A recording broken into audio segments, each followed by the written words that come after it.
رمضان المبارک قریب ہے.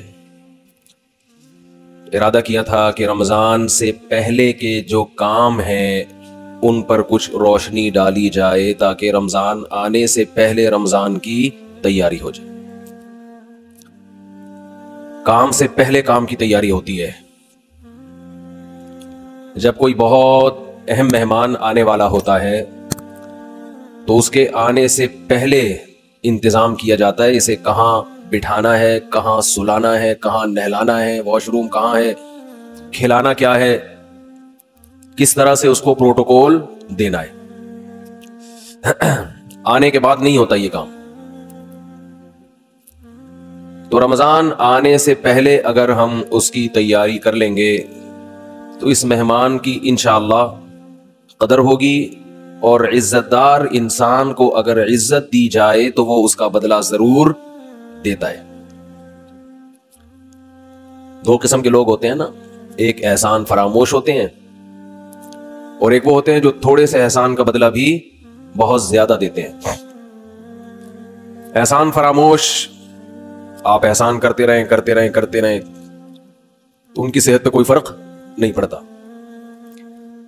تو رمضان ایک ایسا مہمان ہے جو احسان فراموش نہیں ہے, بلکہ آپ اگر اس کو عزت دیں گے, اس کا احترام کریں گے, اس کا اکرام کریں گے تو آپ کو بہت نواز کے جائے گا.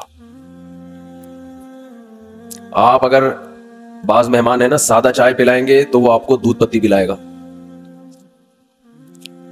آپ اسے انڈے والا برگر کھلائیں گے تو وہ آپ کو پیزا کھلائے گا.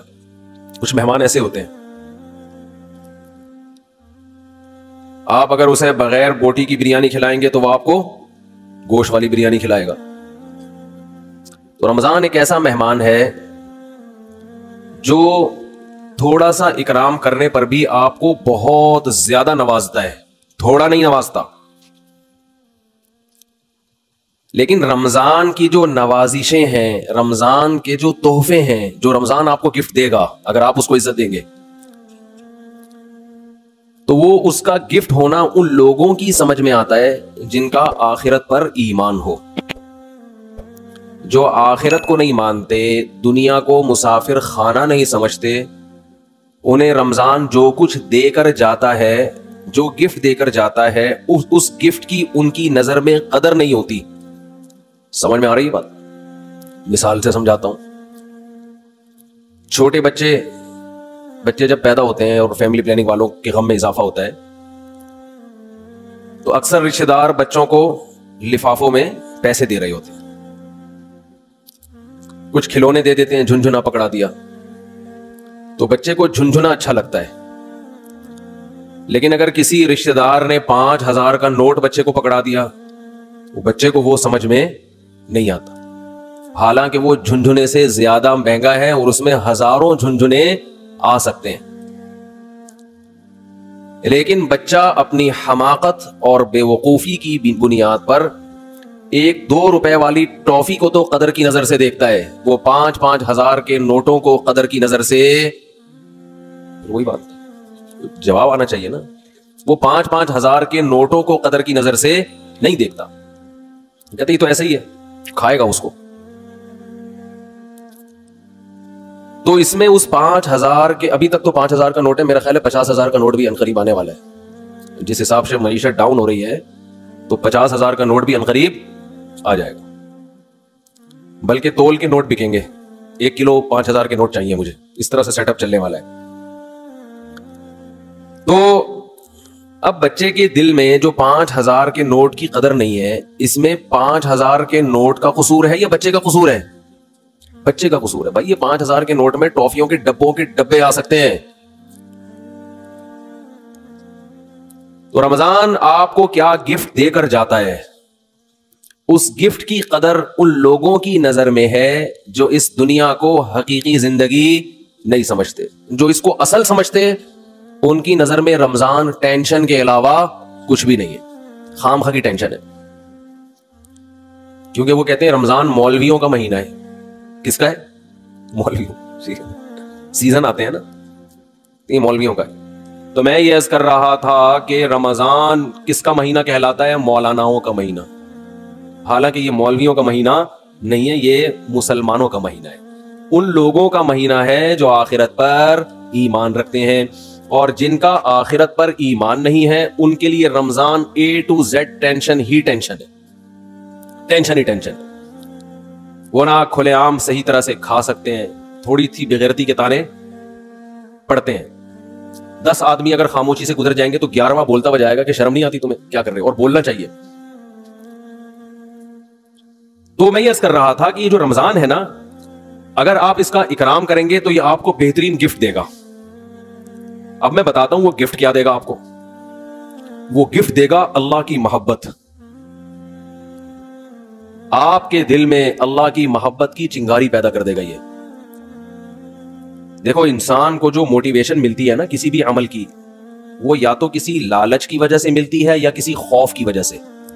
سمجھتے ہیں؟ آپ صبح صبح اٹھ کے آفس جاتے ہیں، مشکل کام ہے، دل تو نہیں چاہتا انسان کا اٹھے جائے، دل چاہتا ہے پڑا رہے، لیکن آپ جاتے ہیں۔ یہاں خوف بھی ہے اور لالچ، محبت، پیسے کی محبت۔ لالچ کو ہم محبت سے تعبیر کرتے ہیں، ذرا مہذب لفظ ہے۔ آپ جاتے ہیں، ایک محبت ہے پیسے سے، ہر انسان کی نیچر ہے کہ پیسے آئیں گے تو گٹکا بھی کھائیں گے، نسوار کا انتظام بھی ہوگا، پان کا انتظام بھی ہوگا، گھر میں راشن بھی ڈلے گا، بہت ساری چیزیں آئیں گی۔ اگر یہ محبت پیسے کی ختم ہو جائے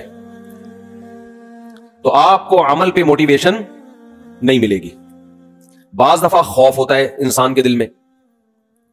خوف کیا کرتا ہے کہ آپ کو یہ ڈر ہے کہ اگر میں آفس نہیں گیا، میں نے یہ کام نہیں کیا تو مجھے جاب سے نکال دیا جائے، میں غریب ہو جاؤں گا۔ یہ خوف ہے جو آپ کو ابھارتا ہے عمل پہ۔ ماہرین یہ کہتے ہیں کہ خوف سے بھی کام ہوتا ہے اور محبت میں بھی ہوتا ہے، لیکن خوف سے جو کام ہوتا ہے اس کام میں مزہ نہیں آتا، لہذا وہ کام زیادہ جاندار نہیں ہوتا، لیکن محبت کی وجہ سے جو کام ہوتا ہے وہ کام مزیدار بن جاتا ہے، کیونکہ آپ کی محبوب چیز آپ کو اس میں ملنے والی ہوتی ہے۔ سمجھ میں آ رہی ہے بات کہ نہیں آ رہی ہے؟ غزوہ احد میں صحابی رسول، غزوہ بدر میں ایک صحابی شریک نہیں ہو سکے۔ انہیں نہیں پتا تھا کہ میدان جنگ کا میدان قائم ہو جائے گا اور یہ ہوگا اور وہ ہوگا، انہیں نہیں پتا تھا۔ جب مسلمانوں کو فتح ہوئی تو انہوں نے منت مانی۔ منت ہوتی ہے نا، اللہ میرا یہ کام ہو جائے تو میں یہ کروں گا، میرا یہ کام ہو جائے تو میں یہ کروں گا، یہ واجب ہو جاتی ہے، اس لیے منتیں نہیں ماننی چاہیے۔ لوگ کہتے ہیں نا اللہ میرا فلاں کام ہو گیا تو میں اتنے روزے رکھوں گا، اتنا صدقہ کروں گا، وہ فرض ہو جائے گا آپ کے اوپر، اس لیے ویسے ہی دعا مانگ لیا کریں اللہ سے۔ بعض لوگ اتنی اونچی اونچی منتیں مان لیتے ہیں پھر ان سے پوری ہوتی نہیں ہے۔ تو اسلام میں الفاظ کی بہت ویلیو ہے، اور منت زبان سے ہوتی ہے، صرف دل میں ارادے سے نہیں ہوتی۔ اس کو عربی میں نظر کہتے ہیں، نظر، اردو میں منت۔ تو ان صحابی کو غزوہ بدر میں شرکت کا موقع نہیں ملا، تو انہوں نے منت مانی، نظر مانی کہ اے اللہ اگر دوبارہ کوئی میدان جہاد گرم ہوا تو میں ایسی بہادری سے لڑوں گا، لَيَرَيَنَّ اللَّهُ مَا أَصْنَعُ، اللہ دیکھے گا کہ میں کیا کرتا ہوں۔ بظاہر یہ تکبر والے الفاظ ہیں، بظاہر یہ الفاظ کیا ہیں؟ تکبر والے، کہ اللہ دیکھے گا کہ میں کیا کر کے دکھاتا ہوں۔ لیکن بعض جملے الفاظ کے اعتبار سے تکبر والے ہوتے ہیں، مگر حقیقت وہ ایک ناز کی کیفیت ہوتی ہے، ناز، کہ اللہ میں وہ کچھ کروں گا کہ تو بھی دیکھے، خوش ہو جائے گا، تو ایسا کر کے دکھاؤں گا بہادری۔ جب غزوہ احد میں مسلمانوں کے قدم اکھڑے ہیں، ان صحابی کو اللہ سے کیا ہوا وعدہ یاد آیا کہ میں نے اللہ سے معاہدہ کیا تھا کہ اللہ میں ایسے بہادری کے جوہر دکھاؤں گا کہ تو دیکھے گا کہ میں کیا کر رہا ہوں۔ تو یہ کیا کر رہے تھے؟ کھجور کھا رہے تھے نا، تو کھجور کا تھیلا انہوں نے پھینکا اور انہوں نے کہا کہ جنت اتنی قریب ہے میرے اور کھجور کھانے کا وقت بہت طویل ہے، اتنا ٹائم لگے گا اس میں، یہ تو بہت دیر ہو جائے گی۔ اور گئے میدان جنگ میں، بہادری سے لڑے، اتنی بہادری سے لڑے اور شہید ہوئے کہ انگلیوں کے پوروں سے، فنگر پرنٹ سے ان کی بہن نے ان کو پہچانے کہ میرے بھائی کی لاش ہے یہ۔ قرآن مجید کی آیتیں نازل ہوئیں، من المؤمنین رجال صدقوا ما عاہدوا اللہ علیہ فمنہم من قضى نحبہ ومنہم ینتظر۔ مومنین میں بعض ایسے بھی ہوتے ہیں کہ اللہ سے جب کوئی معاہدہ کر لیتے ہیں تو اس معاہدے کو پورا کر کے چھوڑتے ہیں، وہ انہی کے بارے میں نازل ہوئی۔ تو جب ان کو یقین تھا کہ جنت میرے سامنے ہے تو انہیں وہ کھجور تناول کرنا بھی مشکل لگا۔ یہ خوف کی وجہ سے نہیں لڑ رہے کہ اگر میں نہیں لڑا تو جہنم میں جاؤں گا، بلکہ کس کی لالچ میں لڑ رہے ہیں؟ جنت کی اور اللہ کی محبت میں لڑ رہے ہیں. تو انسان جب خوف کی بیس پہ کام کرتا ہے اس میں جان نہیں ہوتی، اور جب کسی محبت اور لالچ میں کام ہوتا ہے تو اس کام میں اس کی کوالٹی بہت شاندار ہوتی ہے. تو اللہ نے ہمیں رمضان کا جو مہینہ دیا، وہ مہینہ اگر آپ اس مہینے کا اکرام کریں گے تو وہ مہینہ آپ کے اندر اللہ کی محبت پیدا کر دے گا. اور جب انسان کے دل میں محبت پیدا ہوتی ہے تو محبوب کے حکم کو فالو کرنا مشکل نہیں اور آسان بھی نہیں بلکہ مزیدار بن جاتا ہے. 3 درجات ہوتے ہیں نا، حکم کی اتباع کرنا مشکل، اور اس سے اوپر کیا ہے؟ مشکل ختم ہو گئی، نہ مزیدار ہے نہ مشکل ہے. لیکن اس سے اوپر کا درجہ کیا ہے کہ حکم پر عمل کرنا کیا بن گیا؟ مزیدار بن جائے گا. یہ کیفیت انسان کی ہو جاتی ہے.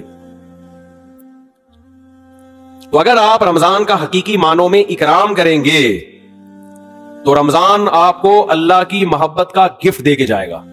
وہ کیسے؟ زبان آج بہت خشک ہو رہی ہے، پانی نہیں ہے یا موسم میں شاید خشکی ہے، کچھ ایسا سیٹ اپ ہے، موسم میں خشکی ہے میرا خیال ہے. تو رمضان جو ہے آپ کو اللہ کی محبت کا، جزاک اللہ، اتنا یک ٹھنڈا پانی بس کافی ہے. یہ گرم نہیں ہے، سادہ. پہلے ہی گلا ہمارا بیٹھا رہتا ہے، اوپر سے اور بٹھا دیں گے. تو اللہ کی محبت کا گفٹ دے کے کیسے؟ انسان کی یہ نیچر ہے، یہ فطرت ہے کہ وہ جس کے لیے قربانی دیتا ہے نا، جس کے لیے تبلیغ والے کہتے ہیں نا، جس چیز پہ جان، مال اور وقت خرچ ہوتا ہے انسان کے دل میں اس کی ویلیو پیدا ہو جاتی ہے. ایک غریب آدمی جو رکشہ چلاتا ہو، سارا دن پسینہ بہاتا ہو، اس کو جو دہاڑی یا جو اجرت ملتی ہے اس اجرت کو وہ بڑی احتیاط سے خرچ کرتا ہے. اور ایک آدمی وہ ہے جس کے ابا کا انتقال ہوا اور 6 رکشے اس کو وراثت میں مل گئے.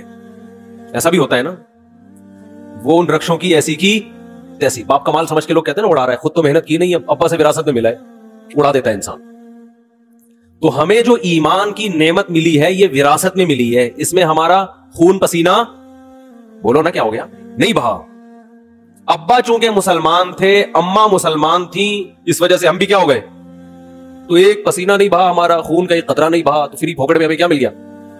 حضرت بلال کو اسلام فری میں نہیں ملا تھا. وہ جب مسلمان ہوئے گرم ریتوں پہ لٹایا گیا، ان کو سینے پہ بھاری بھرکم پتھر رکھے گئے.